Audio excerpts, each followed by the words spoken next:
Reciban nuestro saludo en esta, la octava actividad orientadora de Clínica 1, en la que abordaremos el estudio de los principales síntomas y signos del sistema cardiovascular.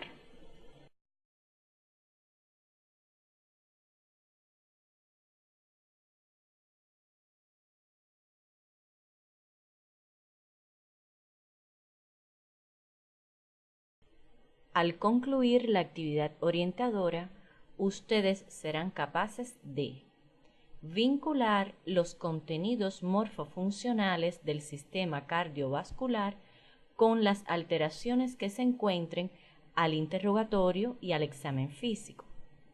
Describir la semiotecnia, la semiografía, la semiogénesis y el semiodiagnóstico de los síntomas y signos más frecuentes del sistema cardiovascular. Seleccionar los exámenes imagenológicos generales y especiales utilizados en el estudio de las afecciones de este sistema, teniendo en cuenta los datos obtenidos durante el interrogatorio y el examen físico. Como recordarán de sus estudios de morfofisiología, el aparato circulatorio contribuye a la homeostasis de otros aparatos y sistemas del organismo, a través del transporte y distribución de la sangre a los tejidos, entregando sustancias como oxígeno, nutrientes y hormonas y retirando los desechos metabólicos. De esta afirmación se deduce que cualquier alteración en su funcionamiento conduce a trastornos en el organismo, que de no tratarse rápidamente provocarían severos daños y en ocasiones la muerte. En la mañana de hoy, durante la clase práctica, observaron la realización del examen físico cardiovascular y seguro que durante tu práctica docente en el consultorio has asistido a un paciente que padece de enfermedad cardiovascular. Estas en sí son responsables de la mayor parte de la morbilidad en adultos que concurren a la consulta médica ambulatoria y de urgencia. Deben recordar de las asignaturas precedentes los aspectos anátomo-funcionales de este sistema, lo que les permitirá comprender la sintomatología y los hallazgos durante la exploración. En este sistema, el interrogatorio es el que nos coloca en condiciones de llegar al diagnóstico, ya que en ocasiones se encuentran pocos y resulta ser examen físico o este ser normal. Por lo que decimos que el interrogatorio es la llave del éxito en estos casos. Es por ello que debemos resaltar la importancia de la anamnesis próxima y remota. Veamos algunos aspectos. La edad es un factor de importancia, pues en las primeras edades se presentan las anomalías congénitas con mayor frecuencia y en las edades avanzadas las patologías coronarias. El sexo es otro factor que no determina, pero tiene importancia. En el sexo femenino, por ejemplo, durante el embarazo pueden aparecer enfermedades de este sistema. Entre los antecedentes personales cobran interés los hábitos tóxicos, como el consumo de alcohol y de tabaco. La profesión que se desempeña es importante, pues los pacientes que están más expuestos a tensiones emocionales y a estrés son los más propensos a padecer de estas enfermedades. Aunque no se ha demostrado la herencia de las enfermedades cardiovasculares, sí existe una predisposición a ellas entre miembros de una misma familia. Profundiza estos elementos en tu libro de texto.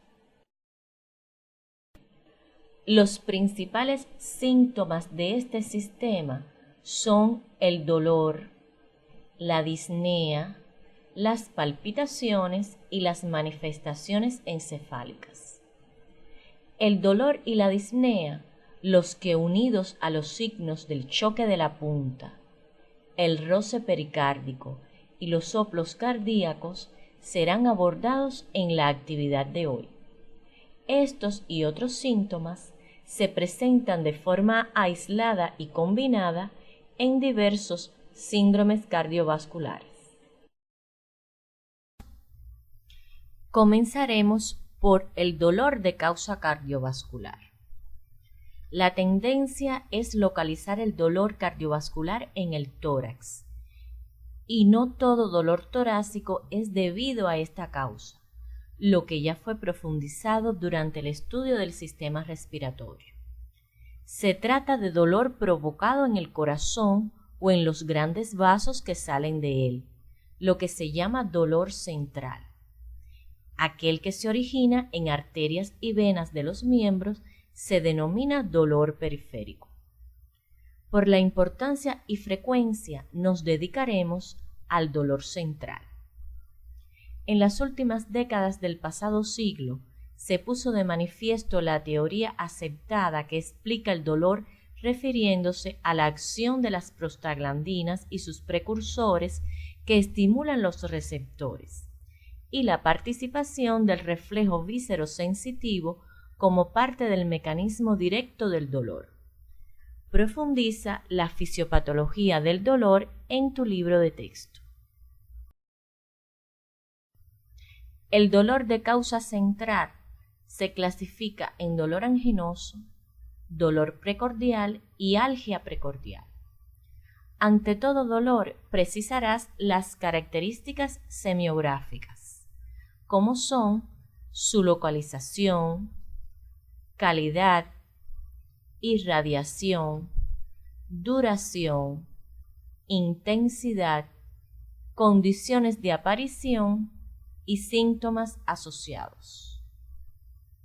El dolor anginoso se caracteriza por ser agudo, localizarse en la región precordial, ser de carácter profundo, de duración de unos segundos a minutos, que el paciente refiere la sensación de muerte inminente o angustia.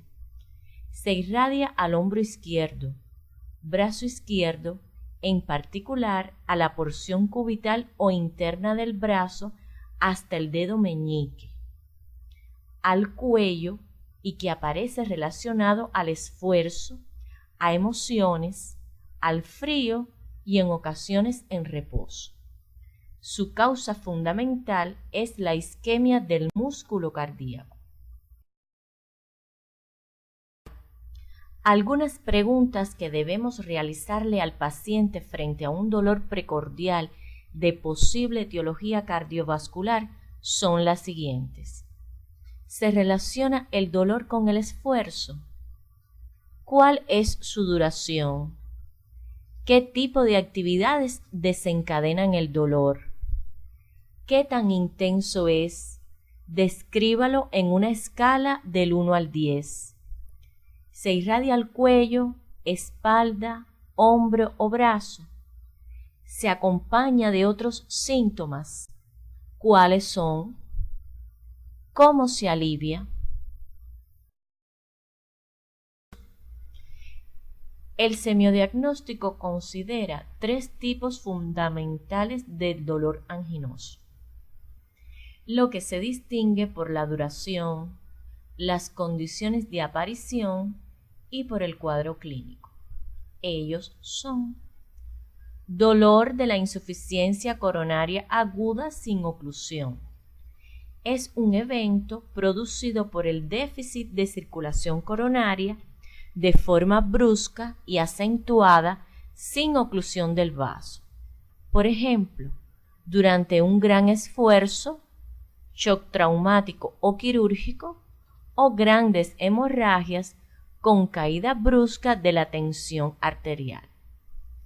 El dolor se caracteriza por ser breve, asociado a hechos anteriormente citados. El dolor de la angina de pecho. También se llama angina de esfuerzo por ser este el que lo origina, pero no es exclusivo de ello, porque en ocasiones se presenta en el reposo. Dura varios minutos, es fugaz y se debe a oclusiones parciales de la luz de la arteria coronaria. Y el dolor del infarto del miocardio, que se caracteriza por aparecer en reposo o al levantarse. Su duración es más prolongada, puede durar horas, es intenso, prolongado, con síntomas acompañantes que lo delatan, como son náuseas, vómitos, frialdad de la piel, sudoraciones, shock, moderada alteración del ritmo a la auscultación, y es producido por embolia o trombosis de las coronarias. Es un evento oclusivo mecánico. Debes profundizar en el semiodiagnóstico en tu libro de texto.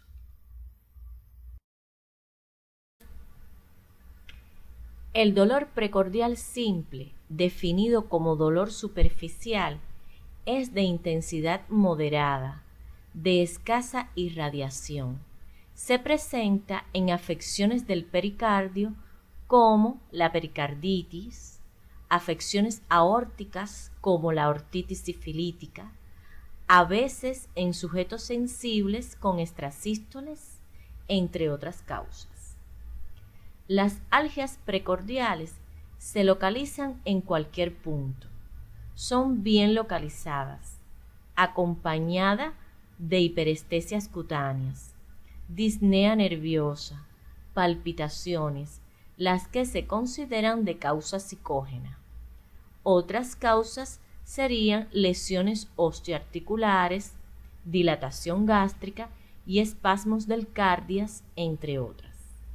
Revisa en tu libro de texto básico la semiogénesis y la semiografía de estas y en el material que aparece en tu CD.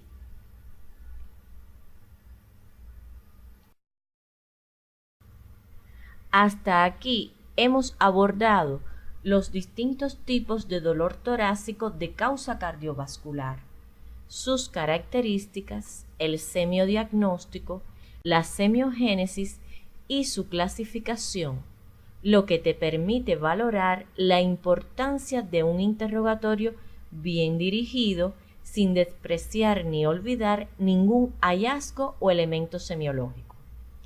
Hay que destacar una causa de dolor torácico de origen cardiovascular que es agudo, repentino, muy profundo, de localización retroesternal, con sensación de desgarro, causado por el aneurisma disecante de la aorta, lo que presenta un cuadro muy grave y mortal, que puede simular a un infarto del miocardio. El dolor torácico, por su importancia, será objeto de estudio en el seminario de la semana y en la discusión de caso clínico, lo que te permitirá profundizar en este tema. Otro síntoma frecuente, como ya citamos, es la disnea de causa cardiovascular. La disnea fue estudiada entre los síntomas respiratorios con sus diferencias y características distintivas. En este caso se debe a trastornos de la hematosis producida por el pulmón congestionado, lo que da lugar a la disminución de la capacidad de los alvéolos, a la rigidez pulmonar, a la disminución de la permeabilidad capilar y al broncoespasmo reflejo. Otros factores que contribuyen son la composición físico-química de la sangre, la disminución del débito cardíaco, los factores reflejos en el pulmón ingurgitado, el aumento del consumo de oxígeno y la disminución del débito sanguíneo pulmonar. El factor fundamental de la disnea cardíaca es pulmonar. Todos estos factores han sido estudiados en asignaturas precedentes y deben ser revisados en tu libro de texto. Un dato semiológico de gran importancia es diferenciar si la disnea es respiratoria o de origen cardiovascular. Un buen interrogatorio, la observación y el examen físico detallado te conducirán a distinguirla. La disnea de causa cardiovascular se clasifica en disnea de esfuerzo, como su nombre lo indica, aparece al esfuerzo, a los pequeños, a los medianos y grandes esfuerzos, o disnea de escalera. Disnea de decúbito, aparece al acostarse y se alivia o disminuye al adoptar una posición erecta denominada ortopnea. Disnea paroxística, de aparición brusca, casi siempre de noche, y no es motivada por el esfuerzo. Los ejemplos más conocidos son el edema agudo del pulmón y el pseudoasma cardíaco, los que se distinguen por su semiografía. Disnea continua es permanente y se presenta en enfermos con gran anasarca por congestión visceral. Arritmias respiratorias, ya estudiadas en el sistema respiratorio. Estos tipos de disnea debes diferenciarla de la disnea nerviosa o jadeante. Todas ellas deben ser revisadas en tu libro de texto. Podrás observarla en tu práctica docente en cualquiera de los escenarios donde te encuentres. Por sus características y frecuencia, nos detendremos en la disnea paroxística. Esta aparece generalmente en horas nocturnas, de forma súbita, no es motivada por esfuerzos y es producida por un mismo fenómeno. Como expresamos anteriormente, sus ejemplos más característicos son el edema agudo del pulmón, que es un grado más avanzado del pseudoasma cardíaco. Ambos procesos son de comienzo súbito, despiertan al paciente y le causan angustia, producen sudoración, palidez, tos poco intensa, con escasa expectoración, que es viscosa y en ocasiones sanguinolenta. La causa fundamental de este tipo de disnea es la congestión pulmonar brusca, producida por el déficit funcional del ventrículo izquierdo. La toma del pulso y de la tensión arterial constituyen elementos inseparables del examen físico cardiovascular. Esto ya fue estudiado en asignaturas precedentes y demostrado en la clase práctica de hoy. Debes profundizarlo en tu estudio independiente y precisarás las alteraciones más frecuentes en la práctica diaria en los diferentes escenarios de la atención médica junto a tu profesor. Recuerda su técnica adecuada, pues puedes establecer errores diagnósticos.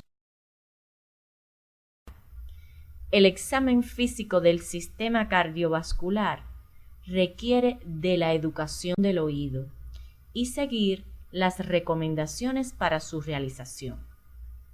Las 4 maniobras se realizan con la metódica mostrada durante la clase práctica, donde la auscultación tiene preponderancia y la percusión es realizada con menor frecuencia sin dejar de subestimarla. La palpación complementa la inspección, pero de hecho se combinan en este sistema para obtener signos de valor semiológico en diferentes regiones. Nos referiremos a la región precordial, donde el latido de la punta o ápex cardíaco puede estar alterado. La inspección y palpación nos permitirán apreciar si existen alteraciones del choque de la punta. Ya conoces sus características normales. Ahora nos referiremos a sus alteraciones. Describirás sus características semiográficas. ritmo, frecuencia, situación y forma. Las principales alteraciones del choque de la punta, atendiendo a su localización, son desplazamiento hacia la izquierda por hipertrofias de la aurícula izquierda, hacia arriba en casos de hipertensión abdominal por ascitis y quistes gigantes, hacia abajo por hipertrofia del ventrículo derecho, hacia la derecha como es el caso del derrame pleural izquierdo.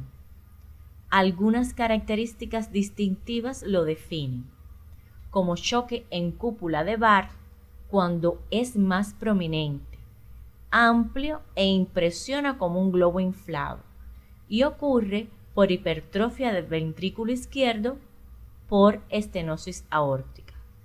Revisa estos contenidos en tu libro de texto. Durante la auscultación resulta de vital importancia detectar la presencia de soplos. Para ello es indispensable identificar un patrón normal e identificar los componentes de los ruidos valvulares, sus diferencias y su proyección en la pared torácica. Estos se atribuyen a turbulencias al paso de la sangre por los orificios valvulares, los que pueden estar estrechos o cerrarse de manera insuficiente.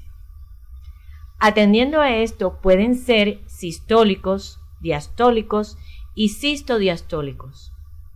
Para cada uno de ellos se definen atributos o características que permiten diferenciarlos, y estos son intensidad, tono, timbre, momento en que aparecen, duración, sitio donde se auscultan mejor, propagación o irradiación, modificaciones que sufren con la respiración, con el esfuerzo, con los cambios de posición y con el tratamiento.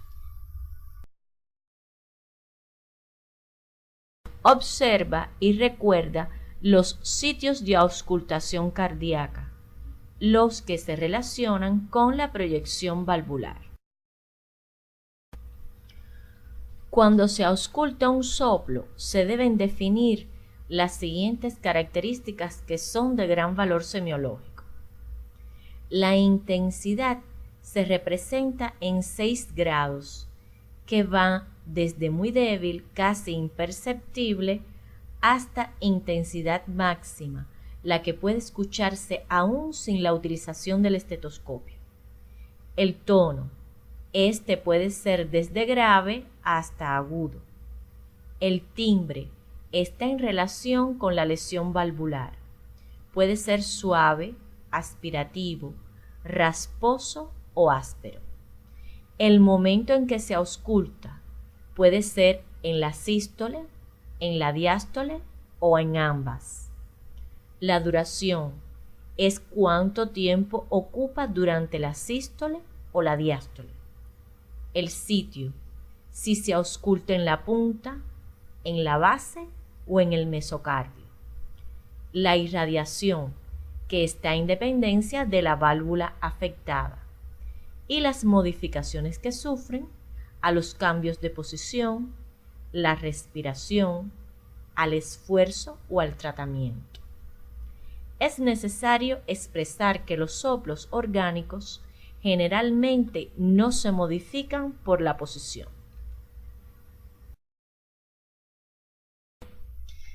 Para mejor comprensión de los principales soplos cardíacos, te recomendamos revisar la fisiopatología del ciclo cardíaco y el material que aparece en tu CD, donde se organizan las características de cada uno de los soplos. La simple clasificación no es lo que te permitirá la comprensión, solo la conseguirás con la interpretación fisiopatológica e identificación semiológica. Insistimos que lo más importante no es referir estas, sino identificarlas en la práctica. Durante el trabajo independiente realiza un cuadro sinóptico con las características semiográficas de los principales soplos cardíacos y su semiodiagnóstico. Los soplos del mesocardio también revelan entidades o procesos patológicos a nivel del corazón. Los soplos sistólicos a este nivel se relacionan con la comunicación interventricular llamada enfermedad de Royer, producida por la presencia de un orificio en el tabique ventricular, lo que permite el paso de la sangre del ventrículo izquierdo al derecho. Esto origina un soplo holosistólico de regurgitación de gran intensidad, agudo, rasposo e irradia en forma de barra a la región precordial. Tiene origen congénito y se presenta en la infancia. La estenosis mitral o estrechez de la válvula mitral se observa frecuentemente como complicación de la fiebre reumática por calcificaciones y de etiología congénita. Produce una valvulopatía característica desde el punto de vista auscultatorio. Sus caracteres distintivos a la auscultación son: presencia de un soplo a nivel de la punta del corazón, holodiastólico, de tono grave, en forma de rodamiento, que puede irradiarse al mesocardio. Se ausculta mejor en decúbito lateral izquierdo y se ha descrito su ritmo característico como ritmo de Durossiez, que tiene como particularidades chasquido de apertura de la válvula, arrastre diastólico, reforzamiento o soplo presistólico y un segundo ruido reforzado. Revisa la semiografía y el semiodiagnóstico de este soplo en tu libro de texto. Esta valvulopatía será objeto de estudio en la discusión clínica integrada de esta semana. Escucha atentamente a continuación el ritmo de Durossiez.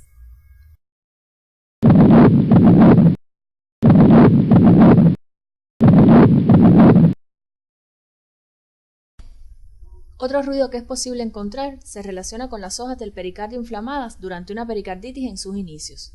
El roce entre ambas es capaz de generar un ruido que se sobrepone a los normales del corazón y se llama frote pericárdico, el cual, si es intenso, puede dar un frémito pericárdico.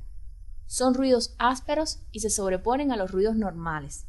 Conviene auscultarlos estando el paciente en apnea expiratoria, sentado e inclinado hacia adelante, y aplicar algo de presión con el estetoscopio.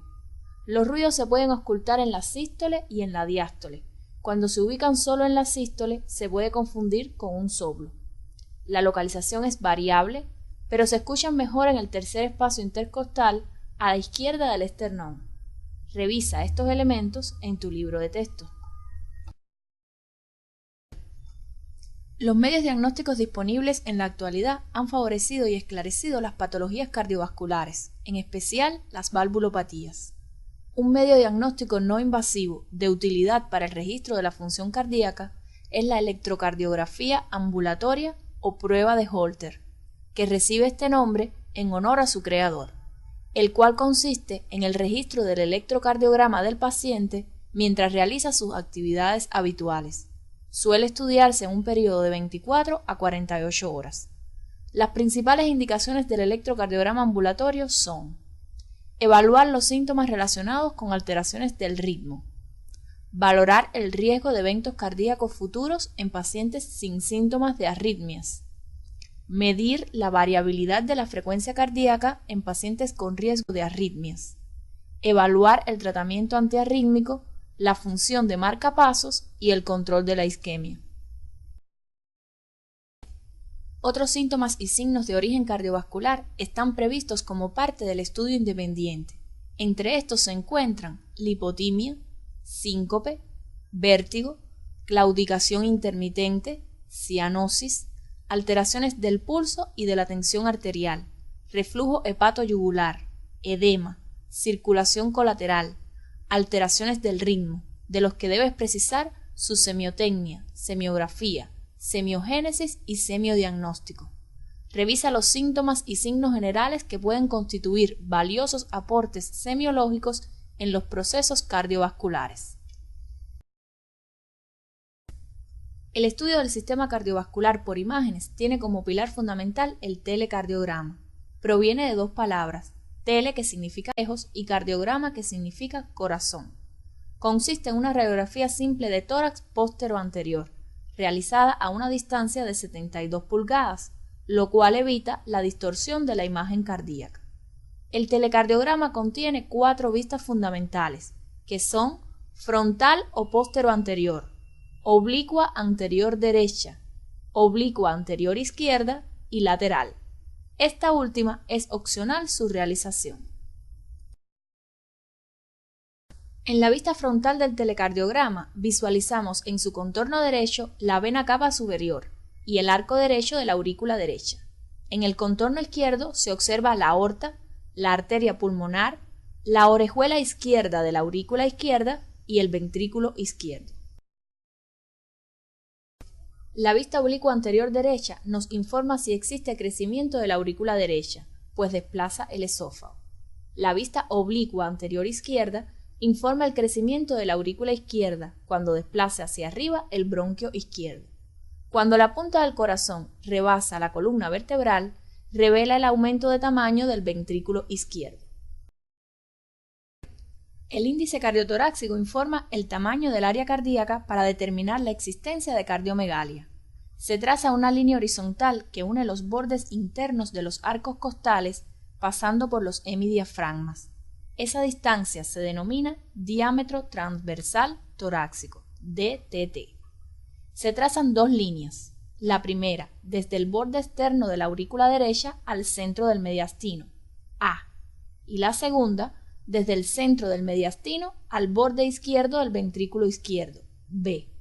Cuando la suma de A más B es menor que la mitad del DTT, el índice cardiotorácico es normal. Cuando dicha suma es mayor que la mitad del DTT, diagnosticamos cardiomegalia.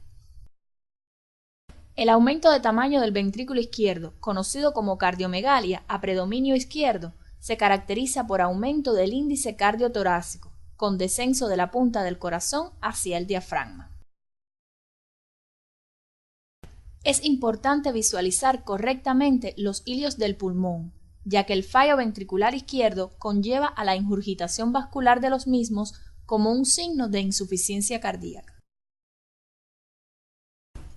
La opacificación vascular de las arterias coronarias recibe el nombre de coronariografía, examen fundamental para el estudio de las coronariopatías. Puede realizarse por cateterismo selectivo o por angiotac. Mostramos una coronariografía por cateterismo selectivo, donde se aprecia estenosis de la arteria coronaria derecha. En la imagen se aprecia una coronariografía por angiotac, donde existen múltiples estenosis de las arterias coronarias. Esta imagen corresponde a una tomografía axial computarizada multicorte, donde se observan calcificaciones de la pared de la arteria coronaria izquierda. La opacificación vascular de las venas se denomina flebografía, estudio que tiene gran valor para el diagnóstico de la insuficiencia venosa, las várices y la trombosis venosa. En la imagen se aprecia la opacificación del eje venoso esplenoportal, con la presencia de varices esofágicas tratadas.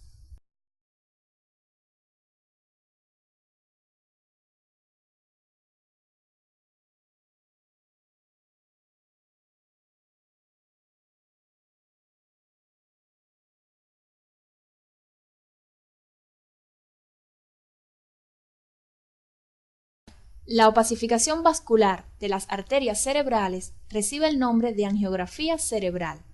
Mostramos una imagen donde se aprecia un aneurisma de la arteria cerebral media. Como complicación del infarto agudo del miocardio, puede desarrollarse en la pared ventricular izquierda una dilatación denominada aneurisma ventricular. En el rayos X de tórax se observa deformidad y abombamiento del ventrículo izquierdo. En la TAC simple y a color se aprecia la dilatación aneurismática. El examen Doppler determina el flujo sanguíneo. Permite obtener una gráfica denominada espectro, donde lo que se registra por encima de la línea es positivo y es sangre que se acerca al transductor. Lo que se registra por debajo es negativo y constituye la sangre que se aleja del transductor. Esto facilita conocer la dirección del flujo sanguíneo. El Doppler a color refleja en color rojo la sangre que se acerca al transductor y en color azul la sangre que se aleja del mismo. Es un estudio de gran valor para el diagnóstico de las cardiopatías congénitas. El Doppler dúplex consiste en poder registrar simultáneamente el espectro y la imagen a color, lo que es muy importante para el diagnóstico de las lesiones valvulares estenóticas. Al terminar la actividad orientadora, arribamos a las siguientes conclusiones. Los datos personales del paciente aportan elementos útiles y no pocas veces fundamentales para la orientación diagnóstica, razón por la cual deben ser puntualizados antes del análisis de los síntomas y signos. Las afecciones del aparato cardiovascular pueden originar dolor por diversos mecanismos y en cualquier sector del organismo, pero el más común es el dolor de origen isquémico. La disnea originada por una afección cardiovascular suele manifestarse cuando aumentan las demandas metabólicas y, en consecuencia, por el esfuerzo muscular y la tensión emocional, o estar presentes aún durante el reposo físico y mental. La auscultación es el método exploratorio que brinda mayor información en el examen físico cardiovascular. Los soplos cardíacos son elementos semiológicos de gran importancia en la práctica médica diaria y su correcta identificación necesita de un entrenamiento sistemático. La información que brinda el electrocardiograma ambulatorio no solo tiene valor diagnóstico, sino que tiene valor pronóstico en diferentes patologías. Los métodos imagenológicos en su conjunto permiten evaluar la anatomía, patología y función cardíaca en forma no invasiva, con alta capacidad técnica, diagnóstica, en ocasiones terapéutica, con riesgos y costos bajos.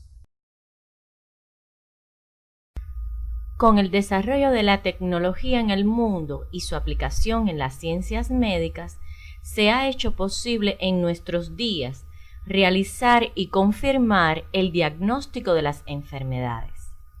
En el caso de las patologías del sistema cardiovascular, se utilizan para ello desde estudios diagnósticos sencillos como el registro de la actividad eléctrica del corazón, hasta estudios más complejos basados en la imagenología intervencionista. En la próxima actividad orientadora abordaremos las principales alteraciones electrocardiográficas y en otros estudios de estas enfermedades.